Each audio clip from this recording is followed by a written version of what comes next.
Today's episode of the Riderflex Podcast is sponsored by our friends at Rocky's Venture Club, an angel investing group dedicated to accelerating economic development by educating and connecting investors and entrepreneurs.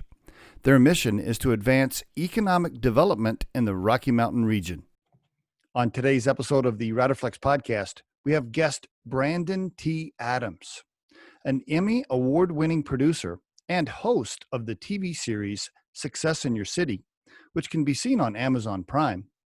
He's also the co-founder of Accelerant Media Group, a podcaster, motivational speaker, inventor, advisor, crowdfunding expert, and serial entrepreneur.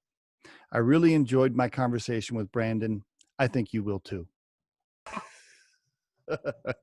Oh, Brandon T. Adams on the Riderflex Podcast. How you doing, Brandon? I'm doing good, man. How you doing?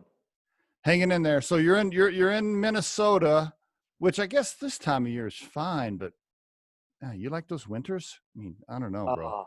The polar vortex. No, we had it a year and a half ago. It was no joke. -60 with windshield. Oof. Wow. Okay. Yeah. But so that's where Samantha's from? Yeah. My wife's from Minnesota. I'm originally from Iowa, which is just next to it. But yeah, I never thought I would be living in Minnesota. I guess that's what love does to you. Did she say, yeah, we can get married, but listen, my family wants us to live here? Like, how'd that work out? Well, I got to say, she kind of deserved it, because after I somehow convinced her to travel the country, live in a bunch of different cities and film a TV show with me. Right. Like, I think at that point I said, you can have whatever you want.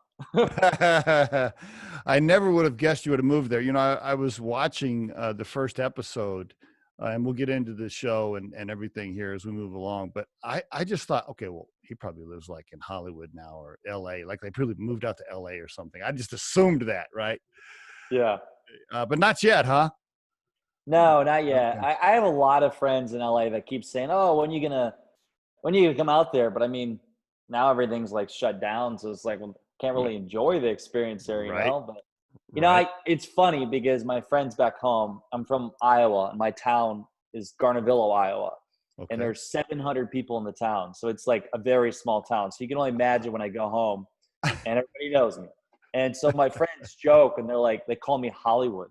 And it's like, I'm from a small town, grew up in the river, woods, like almost like I was kind of a redneck, Yeah. And now, who knows, producing TV shows. How many kids in your graduating class? So we had, before schools emerged, there was 30 some people in my class, but then after 2 schools and like 5 towns came together, we had one of the largest graduating classes of our school, which was 70 people. So tell me about your family, your mom, dad, siblings. Give us an overview. Yeah. So my mom works at a bank. She's been working there since she was 18 years old. She's a teller at a bank. Okay. My father is really kind of the person that formed me into the entrepreneurship space. He grew up. He grew up as an entrepreneur, but in 1986, he started an ice business. So he sold packaged ice for a living. Okay. Very unique. And so I was born in 89. My childhood was working with my father delivering ice. So I was slinging bags down, most people playing baseball in the summer. I was selling ice. And so that really showed me a lot in entrepreneurship. I got to see my dad go through the ups and downs of business. I mean, I've seen where he thought he was going to lose everything. I see he was making good money. And so that was like ingrained in me. I always say I'm the Spartan entrepreneur. I got to see at a young age what it's like to have success in business.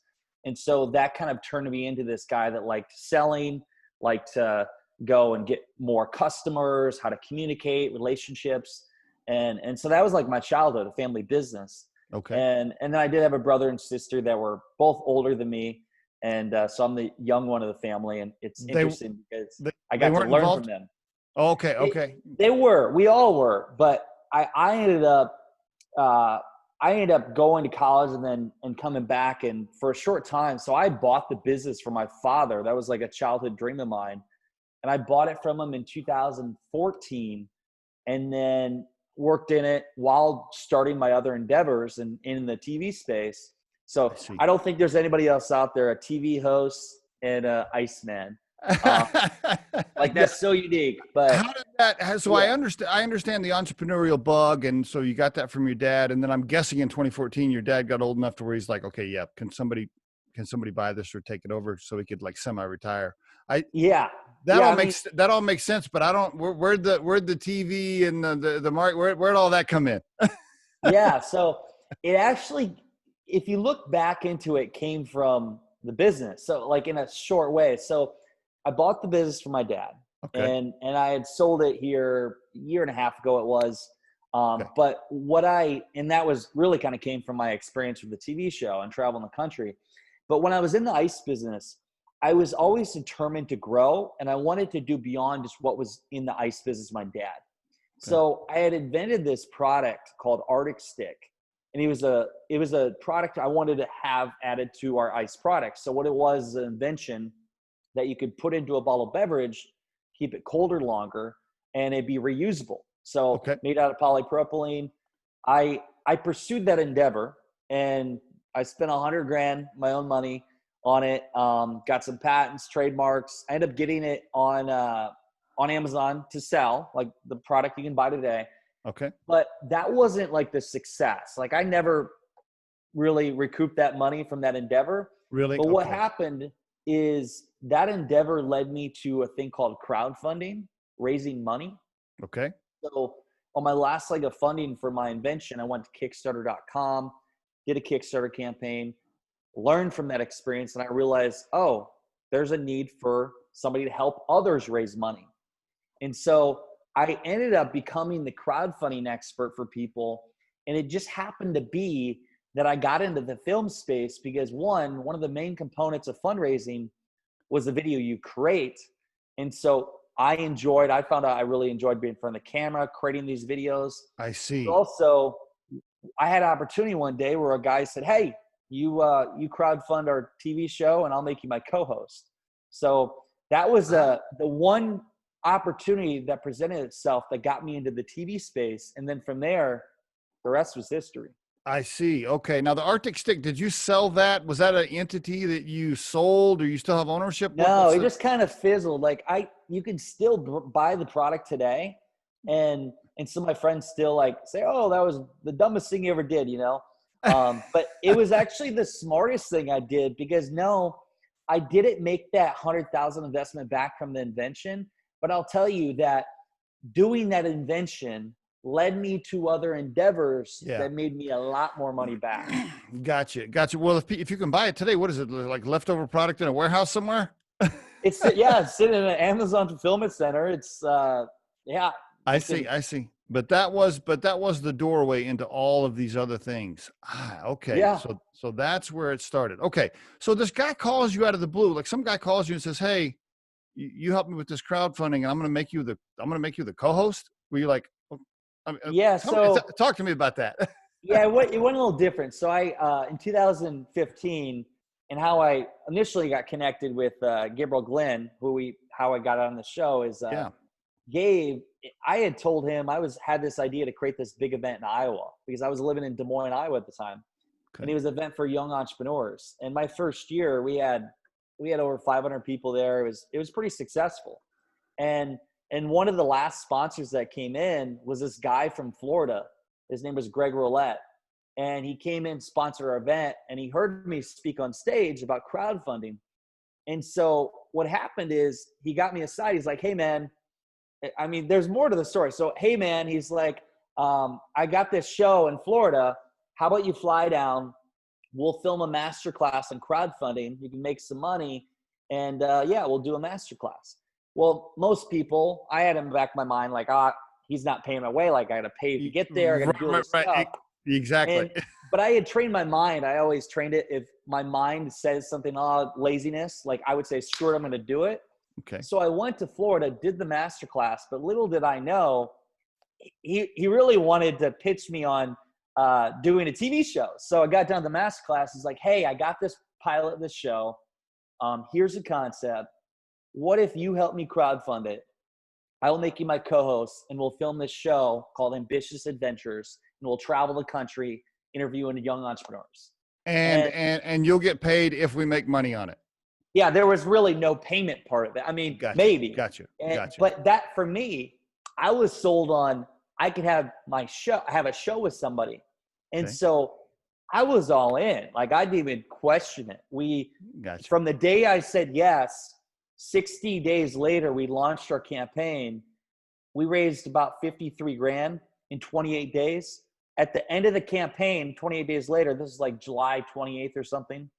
Within a week and a half, we were already filming our first episode. And now the 58 grand is not used for payroll. It's used for production costs, travel. Oh, yeah. Costs. We didn't get, And it was more than that, by the way. So I had to continue raising money internally to pay for it. And we were putting our own money into it as well. Okay. All right. Yeah. They're not making money on this deal, but you're loving it. And you're thinking, boy, this could open up all kinds of doors. Okay. I see. What happened to that show? And what was the name of that show? Yeah. Ambitious Adventures. You can still watch it. It actually was pretty successful.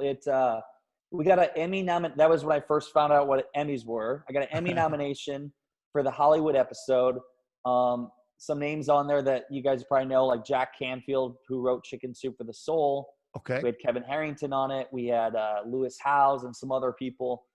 But we got and filmed season 1. We figured out how hard it was. We're pitching to networks, everything else. We ended up getting a deal through Entrepreneur Network. So Entrepreneur Network was pushing it to their audience and everything else. And this was actually when Facebook Watch first came a thing, when you actually had to apply to be on Facebook Watch. Okay. And so we got our show on there, and then we eventually released on Amazon. And then where we came to the crossroads, I mean, people still watch it today. But what happened is my co-host was going in a different direction. And we're still really good friends today. I love the guy. He's like a mentor to me. And so he kind of got more out of the TV space. And I'm younger than him. I'm just like, I just want to go all in and film shows. I see. That's all I want to do. And so that's where I eventually went to go do my show with my wife. I see. Okay. Now, can I ask you, how are you making, are you living off the funds from your ice company at that time, or from the seller? Because you're not making any money doing all this right there. So No. how are you funding yourself? It's the opposite. Personally? I'm paying it money. And this is where most people have no idea how to do their own show, because most shows, what happens is you shoot a pilot like my co-host did. Okay. You get a plan and you pitch it to a network, and the network, if they like it, they will give you a budget and pre-order your show, and you use that money to go film it. Okay. Well, we did the build it and it will come. So what I was doing is I still had my crowdfunding business. We had a company called Accelerant Media Group. Okay. So we were running that. Okay. And then I was doing at that time some speaking and coaching. So I was making some money there. Okay. And then I also had the ice business. Okay. Gotcha. I was taking everything. I mean, I was taking a lot of the stuff I made and putting it back into my brand and filming. I see. But okay. Yeah, not many people would do that. Yeah, that was risky. I mean, you're like, okay, listen, I'm all in on this deal. Oh, all in. Right. I was wondering how you were surviving personally during this time. Okay. So now you did that first show, your co-host, your buddy, he goes and does something else. How do you decide then, how do you come up with success in your city? How does that happen? Yeah. So 2017 comes around, and I was a part of a couple cool projects. I mean, I had done the show. I also was a part of the movie Think and Grow Rich: A Legacy, which is based on the book by Napoleon Hill, Think and Grow Rich. Mm-hmm. So I'd helped them raise a bunch of money. I was in that movie. And so I was starting to see what viewers would say is success, or whatever people call success. Right. And I was in this midlife crisis at a very younger part. I was 27 at the time. And at 27. How old are you now? How old are you now? 30. Okay. 30. Yeah. So March, April, and May of 2017, I had went through some very deep level training and kind of like Tony Robbins stuff, but on a different level. Okay. And I was really starting to question my success and what is success, and kind of me as a person. And I won, like my wife and I, her birthday's on June 9th. I said, we're going to go to Puerto Rico. I'm going to take you there for your birthday and we're going to have a good time. So we went to Puerto Rico. We're sitting on a beach for her birthday and we're just brainstorming. She knows, like everybody knows, I like to have a mastermind session with my wife. That's like my happiest moment. And so cool. we're brainstorming over pina coladas. And I said, what are we going to do next, hon? And keep in mind, we weren't engaged at this point. We were just boyfriend, girlfriend. You weren't engaged. And had you already sold the ice company or you still had it? No, hadn't sold it yet. Okay. And so what we did is we had this idea and I said, why don't we travel the country? I had always had this idea of living in 12 cities in 12 months. Crazy idea. And I thought, if I don't do it now, I'll never do it. And so I somehow convinced her on doing that. But then I slowly kind of like slid in, let's document the journey and we can create a show on it. And you can be my co-host. Okay. And she, anybody that knows her, she has no desire to be in front of the camera. She doesn't like that stuff. And so I somehow convinced her of that. And so that was in June 9th. As soon as we got back from Puerto Rico, we started planning it, gathering our team. In October of that year, we did like a mini trip to different cities to kind of see, like, pitch the idea. Like, we would do presentations, try to find talent and sponsors. And then that October, I had proposed to her. She somehow said yes. And what was she doing for a living at the time? Was she a personal trainer? Yeah. She was doing online training. Okay. And so that December 27th of that year, we left our home in Iowa and we drove to Scottsdale, Arizona, where you saw the episode we done, Shay Hillenbrand. And we started City 1 and episode 1 of our journey for success in your city. How did you decide that was going to be episode 1? How did you get connected to Shay? How did that even come about? Yeah, there's a whole story in that. So we wrote down, we got home from Puerto Rico. We wrote down all the cities that we loved. We're like, where do we want to go? And so we wrote all these down. We went from like 30 different cities to like, 15. And then we wrote down 12. All right. And then, so when we did the mini trip, we went to like 7 of those 12 to go see what they would be like. And so when we went to these different cities, what happened is we got to see in the city. I leveraged some connection at the time, introductions, and we were just kind of seeing what we're doing. And then obviously, once you say you have a show, everybody wants to be on your show. Oh, gotcha. All right. You're talking to people. You're just networking. Now, you don't have a film crew following you around at that time, do you? No, not at that time. We were filming each other with a GoPro. Okay. Gotcha. In hindsight, it would have been nice to have it all filmed just to show the history of it. But okay. All right. But All right. And so through your networking, somehow you get connected with Shay and he's like, yeah, I'll be on the show or something like that. So what happened is we were at the premiere in October for our movie, Thinking to Rich Legacy. And one of my friends and coaching clients came to the premiere and they were amazed by the movie that they just saw. And we said what we're doing at the show, and they said, hey, we'll host a dinner for you in Scottsdale, Arizona, in front of all these influential people, and you speak in front of them and share your vision. So we made a trip down to Scottsdale in that October month, and I spoke to a group of about 40 people. And ultimately that speech led to gaining the sponsors for the first episode and the introduction of Shay Hillenbrand, which ended up being the feature of the episode. Gotcha. All right. Wow. That's amazing how all that came about. I mean, you are a connector, right? And great with EQ and meeting people and networking, because you opened all kinds of doors right there. Oh yeah. Now, is it, let me guess, you're still not making money on this whole episode. You're still probably investing or are you actually, do you have some income from it yet? No, that's a good question. So what I've done very uniquely is I've been able to utilize my brand and influence online through the videos and shows to gain. Before COVID, it was speaking gigs. So speaking gigs and everything else.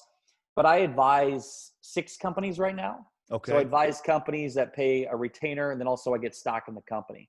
Great. Okay. That's luckily has been kind of like what's allowed me to fund my life and then also still do my show. I have yet to crack the sell for $1 million an episode to a Netflix yet. By the way, how does that work for us, for us commoners, to get your show on Amazon Prime? Like, how does that even work? They don't pay you for that. What, can you just give us the basic Yeah. overview? Yeah. So to any network, so you look at a network like Netflix, Amazon Prime, or whatever, Hulu. What usually happens is, like I said before, most times people don't go out and film something and try to sell it. They usually do the pitch. Hey, here's our idea. If people buy it, they'll go do it. Yeah. But 98% of the people that go do that never will get picked up. Mm, So my whole thing was go create it and pitch it. okay. So for me, I actually, for a year, I was pitching the show after we filmed it. And I even flew to Netflix with no meeting and showed up at their front door and said, here's who I am. I spent $100 in packages. My wife shipped personal packages to 4 or 5 execs, and like showed up at the front door and said, hey, I flew here from Minnesota. I'm here to see this person. They wouldn't let me in. And then I said, well, can I email them on the side here and let them know I'm here? Because I had their emails. And they said, yes. Within 2 minutes, a guard was there, and I was like escorted out. So like talk about really the effort of doing whatever it takes. Yeah. Right. Can we just pause right there for the listeners? I just want to take a quick pause. So, when you look up Brandon T. Adams and you find him online, he's all over the place, LinkedIn profile, YouTube, whatever, you look up the show, from an outsider perspective, you're kind of like, well, I wonder how he got all this done. Wow. He must've known somebody. Yeah. Somebody probably handed this to him. Like maybe his dad knew somebody, whatever. Like you make up all this stuff in your head. Like, oh, how did he get here? Let me just remind the listeners, anybody you see that is successful, they are hustling their ass off, right? This shit doesn't just happen by accident, right? It takes a lot of hard work, a lot of hustle, a lot of creativity, a lot of conversations. And there you go, folks. There's an example right there. He flies to Netflix and stands outside saying, hey, man, let me in here. And so that's just one example of, I'm sure, 1,000 things you could tell the audience right now of what it takes to be an accomplished entrepreneur and a successful TV star. It's creating a TV show is the hardest thing I've ever done. Like I've done so many endeavors, and I rarely fear anything. Like I'll take anything on.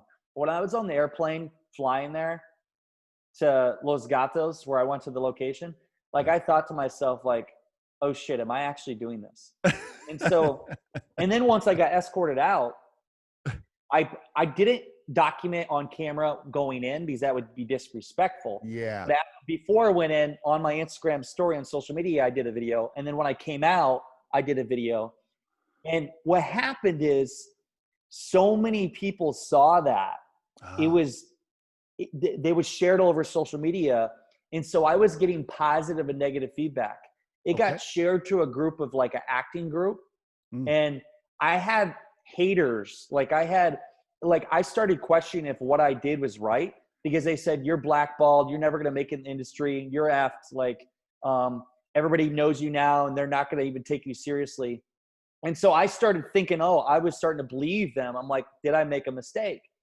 But what I did got so much attention that it actually led to me getting 2 known producers that wanted to pitch our show to the platforms, to Netflix, all that. So it actually was a success in disguise.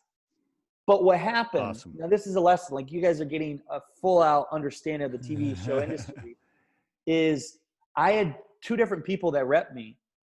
And so what I found out, like one network, one group wanted to pitch it. They thought they could sell it, but they wanted to change the name of our show. Okay. They wanted to take what we shot. They wanted to use it as a pitch, and they wanted to shoot the show and do it in a totally different direction. Right. And so I could have went that route, but my wife and I looked at each other, and we basically said that would basically everything we stand for in terms of living your own version of success, that would just shoot it all out of the door. Yeah. So we didn't take those routes, and we said, screw it. We're going to do it our own way. And so that's when we came to, okay, you have platforms like Amazon Prime. If you have a high quality show, Okay. you can submit it and there's a verification process. And so we did it that way. I And so see. our show got on there. And so what the thing is, we're in charge of making sure, beyond it being on the platform, getting the attention and getting the viewers and helping it get exposure. Okay, when you submit to them, I'm guessing what 95% of the people that submit get turned down. I don't know what the stat is. I don't But know what it is, but I know a lot more get turned down than they would get actually on. right, It's you got to have a real show. Like you can't just put yeah, some thing right. together. But it's man, I tell you though, it's like I'm very grateful that they have the opportunity for people like me to do that. Because I don't want to just put it on YouTube or do something like that. That to me, like it's just it's not the same. It's not the same feel. I agree. No, I agree. As soon as I saw that it was on Amazon Prime, I was like, oh, okay, this is for real. That was my immediate response. This is for real. Yeah. And when you first submitted, did you submit and then they were like, no, this ain't good enough, you got to make some edits, or you made sure when you delivered it, it was boom, it was ready? It was boom, it was good. I talked to, looking back to Greg Roulette. We had our other show on Amazon Prime too. He already like understood the whole process, everything else. And they've had some big films on there. So it helped that I had people in my circle that kind of direct me along the way. Is the goal now, and I'm asking these questions because I'm totally ignorant to how the process works, is the goal to eventually have enough viewers of the show for them to move it from, hey, you get this show free on Amazon Prime to, hey, you have to pay for it? No, I mean, I would love to always have it accessible to people that are like, for example, you got to be a Prime member to watch a show. Yeah. Or Netflix a member. For me, I mean, what I'm going to do with everything I'm doing, I'm building this platform and I'm building an ultimate brand. But to get the show out, I really think the stories should be heard and seen. So get the show out to the highest level. What ultimately is going to happen, either I'm going to have a network that's going to come to me, and because I'm still emailing these officials. Like I bet you are. I'm 23 emails in. And so, and no response, but he's getting my email. So what's going to happen is either we're going to have somebody come to us and say, hey, we really like this. We want full exclusivity. We'll buy this content and we'll release it at the high level. Okay.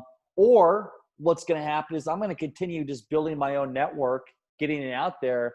And eventually maybe it's a twist off of my own version of a show where I travel the country and have a network that funds it all. Okay. One of the two is going to happen. Or if it's not a network, what people don't realize when you look at a show, how does it get created? It gets created by funding. So you watch a lot of these shows on TV. I can tell you what's all product placement. Those shows, like let's say Ford could come in and say, I'm going to fund a whole season. I'll give you $500,000. You go film 5 episodes. Okay. That's what decides it. Who's going to fund it? Gotcha. Now, is the plot or the subject, I don't know what the right word is, for the shows, is it going to all be like Shay, where it was like, man, you had this guy that was on top and then he hit rock bottom and now he's fighting his way back? Is that the theme, or that was just for that show? So just for that, the second episode, so I'll give you a kind of glimpse of it if you guys watching the next one. So Success in Your City, by the way, just for the listeners, we are talking about Success in Your City, which is on Amazon Prime, or you can also go to successinyourcity.com.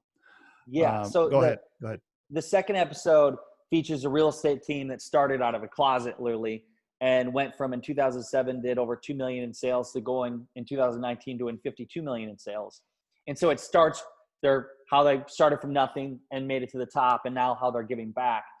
But the other episodes, it just gives you a unique perspective on what success is. So the whole storyline of it all is Samantha and Brandon travel the country and on a mission to find the true meaning of success before tying the knot in marriage, and learning from unique stories around the country. So like we go to Boston, we learn from a violinist that was once homeless and created an orchestra. We go to Denver, we learn from women in the fitness industry. We went to Nashville, we learned from a country star or country musician who went from Wisconsin to Nashville and plays on Broadway every night. So we get a different perspective of what success means. It's not all about money. It's about achieving their ultimate goal, maybe being a musician or starting an orchestra or being a success in their city in their own unique way. So success has many forms, and that's the whole point of it.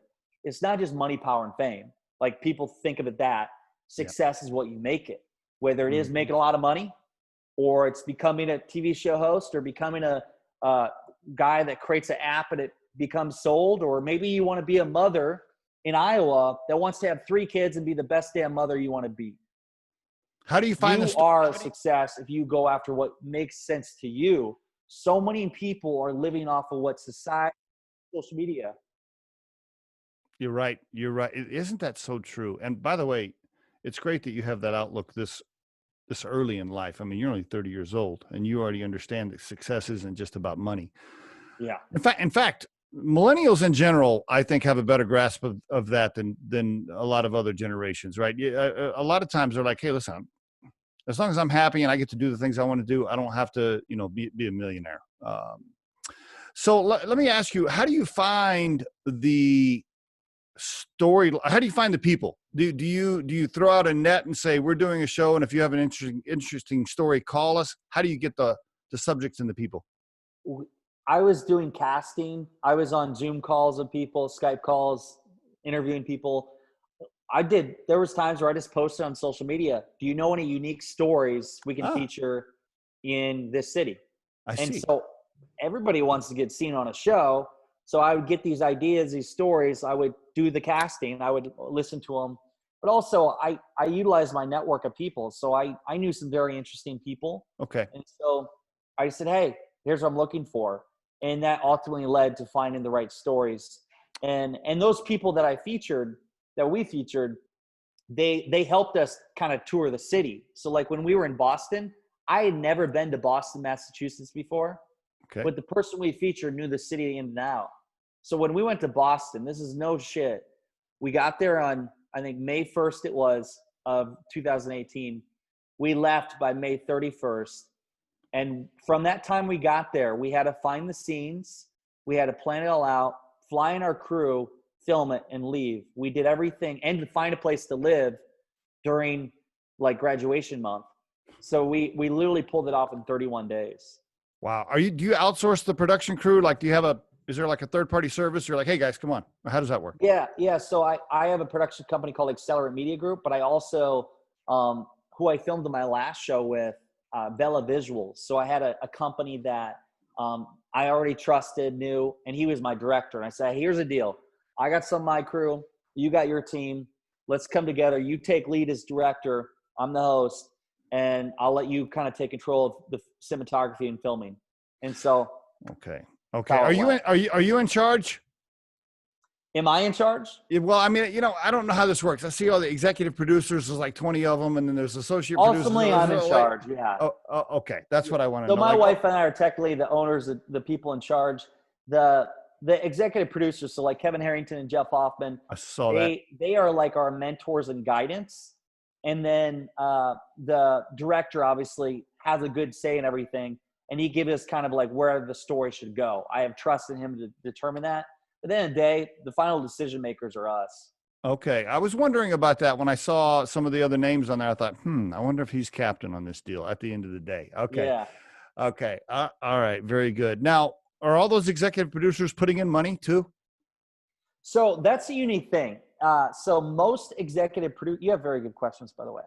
Thank you. So most executive producers for shows, it's the person that funds it. It's somebody that brings it together, gets the funding. Okay. In this case, it wasn't. I didn't ask for money. Oh, I interesting. didn't want to ask them for money. What I did is I said, I want you to be a part of this. Will you help me with this? Contribute your resources and your time. And in return, you get to be a part of this. And so that is ultimately what helped me raise the money. Wow. Okay. How much money did it? I don't even know if you can share that or if you want to share it. Share. Yeah, we got over 300,000 into it. 50% of it was out of my pocket. The other 50% was from sponsors. So Yeah, I'm captain because I've paid the price. Define sponsor? What does that mean? Like, how do you define a sponsor? So a sponsor in this case, or we call it it's like a contributor to the products we're on. They wanted to be involved in the project. They believed in it, and they also got some exposure. So they would pay X amount of dollars, and they could say they're associate producers. So they'd have a title. And so that's where the funding goes in. They got titles for it. I see. And some of them got to be in certain scenes of the project. But also, I see. When we were there, we filmed for 4 or 5 days at a time. On the last day of filming, I provided video assets for them that they got to use for their business because my crew was already there. Gotcha. Okay. Very good. All right. Sounds good. So let me ask you now, what's it like to work with Samantha and live with Samantha? How is that? You guys are working together every day. You're living together. How's it going? How long have you been married now? It'll be in October. I'm questioning October 24th. I'm like, when's my wedding day? October 24th. It'll be 2 years. We'll be married. We've been together for 7. Well, good. How'd you meet her, by the way? I met her at a bar in Winona, Minnesota. Okay. All right. I said I need 5 shots, and this girl at the end of the bar said make it 6, and the rest was history. I like that. Okay, so back to my other question, though. Yeah, I was thinking about you guys. I was watching the show, and I thought, okay, both of these guys are pretty driven people, pretty competitive, probably both type A. They're working together every day. They're traveling together every day. They're living together every day. I wonder how that's going. Where's she at? Is she in the background there? Is she? No, she's not. She's actually at the gym right now. But she, we called off she called the wedding off multiple times that year. And I believe let me tell you, if you want the ultimate test of marriage, like go travel the country together, live together for 120 days straight. Because at one point we went 120 days together in hotel rooms, and go film a show together while you're planning your wedding. I thought about that last night, bro. When I was watching the show, I thought, I bet there's some stories in there. Yeah, we broke through. We got to episode 4. We're in the middle of filming, and day 2 of day 4, and she said to me, "The wedding's off. I'm done. I'm not filming anymore." and I messaged my director, or I went and I'm like, his name's Sean. I'm like, Sean, Sam just said she's done. I'm like, what do we do? He's like, you better fix this shit, man, right now.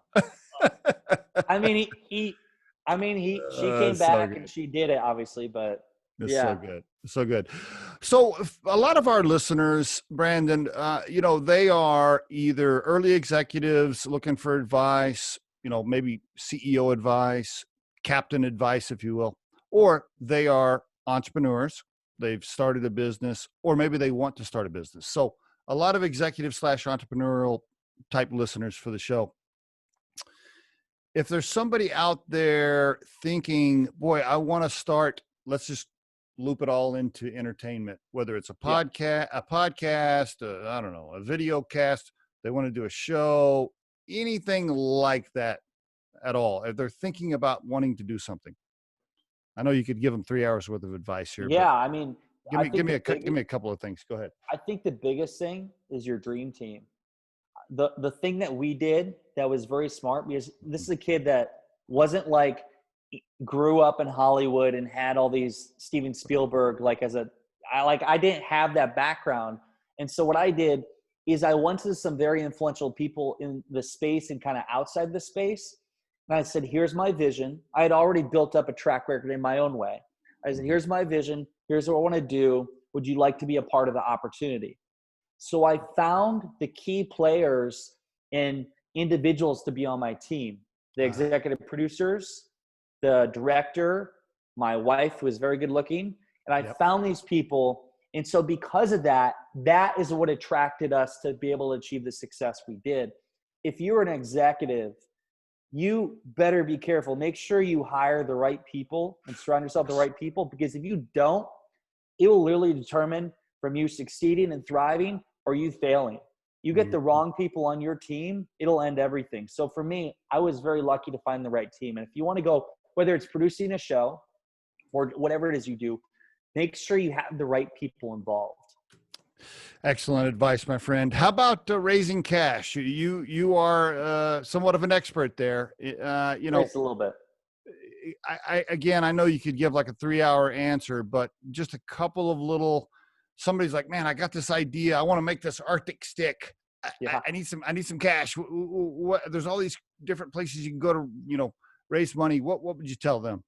Have a very strategic plan on what you're doing and how it benefits others, or specifically how it benefits the person that's going to give you money, whether that's the person buying your product or the person investing in your company or giving you sponsorship money. So that's the first part.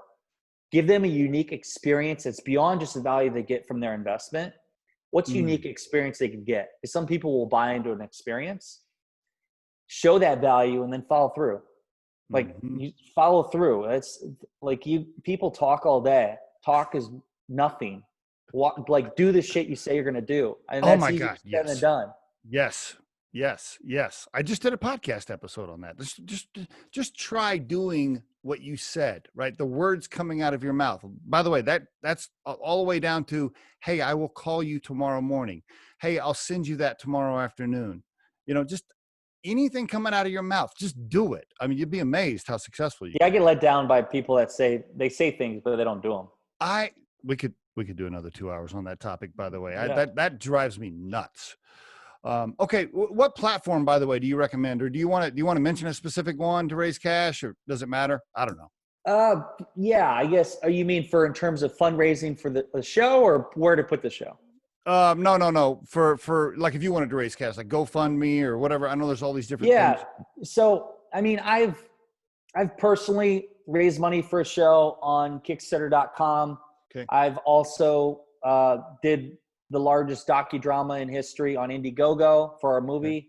Okay. So I've done both platforms there. When I did my own show, I didn't want to do a platform. I just wanted to do my own unique way.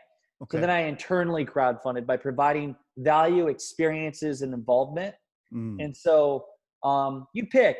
I mean, each one has their own unique value to add. But for me, I didn't want to – I knew how hard a crowdfunding campaign was.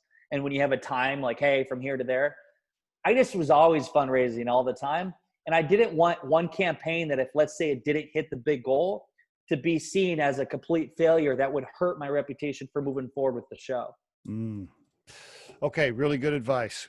What's your dad doing now, by the way? When you call him, is he like, holy cow, I can't believe my son, who was like managing the ice businesses, he's on TV. That's cool. He's still trying to figure out everything I do, but he what he does for fun is he buys and sells airboats. So he grew up in the Mississippi River, and an airboat's like a fan on the back of a boat. If you ever seen Waterboy's dad or mom had the airboat. Right. So he's bought and sold, I think, 29 airboats in his life. How about that? And so these are like $30,000, $40,000, $50,000 airboats. Have you thought about? Okay, go ahead. Yep. But anyway, so that's what he does. He has a cabin he hangs out at. He's kind of semi-retired, but cool. That's what he does. Have you thought about having him on the show, like a little clip, like, I don't know. Here's my dad.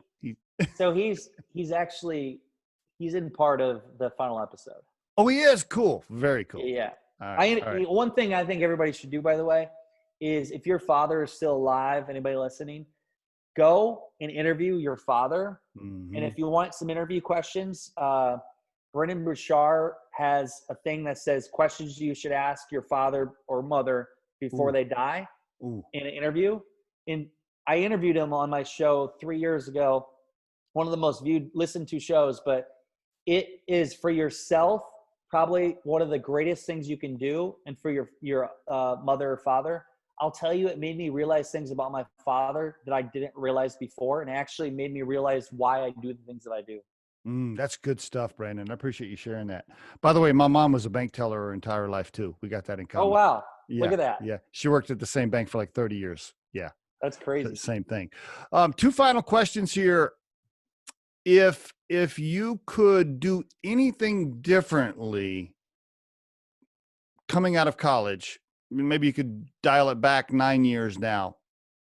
If you could do anything differently at all, would you do something different, or would you say, no, I feel pretty good about how it's gone so far? I'm very happy with what I've learned in my experiences. I think the best lessons are learned through your temporary defeats. The one thing that I did do, and I would suggest to anybody, is I read this book called Think and Go Rich. Can't see the thing there, but Think and Go Rich when I was 20 years old.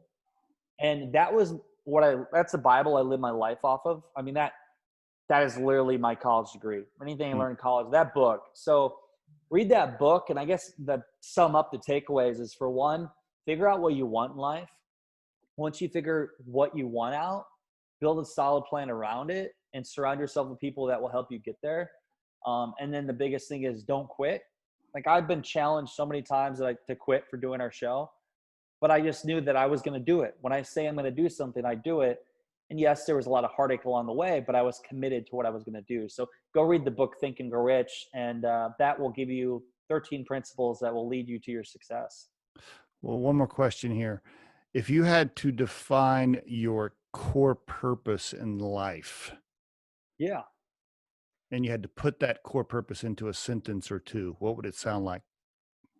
My core purpose is to utilize my talents and gifts that God gave me to be able to impact as many people as possible in a positive way. And how I do that is through storytelling and communication, specifically through films, TV shows, and speaking. Very good, my friend. Awesome, Brandon. So one more time for the listeners, it is Success in Your City. It's on Amazon Prime. I think 2 episodes now are available, right, to watch. 2. And when does the 3rd one come out, and how many episodes are there? Yep. So check it out, Amazon Prime or successinyourcity.com. There's 2 episodes out. We have 5 total episodes. The next episode comes out in late September. Okay. And then how about season 2? Season 2. Well, ask my wife that. Oh, did she say? Now, she has to be on the show, right? I mean, she's got to be on there. I mean, she's a star. Well, I mean, you both are, but it's a good. I mean, yeah. Like if you told me she wasn't going to be on season 2, I'd be like, okay, that's a bummer. You're gonna have to figure that out. Yeah, tell her I said that. Is she saying she doesn't want to do another season? I think what it came down to, if somebody came to her and offered her what she would want, maybe she would do it.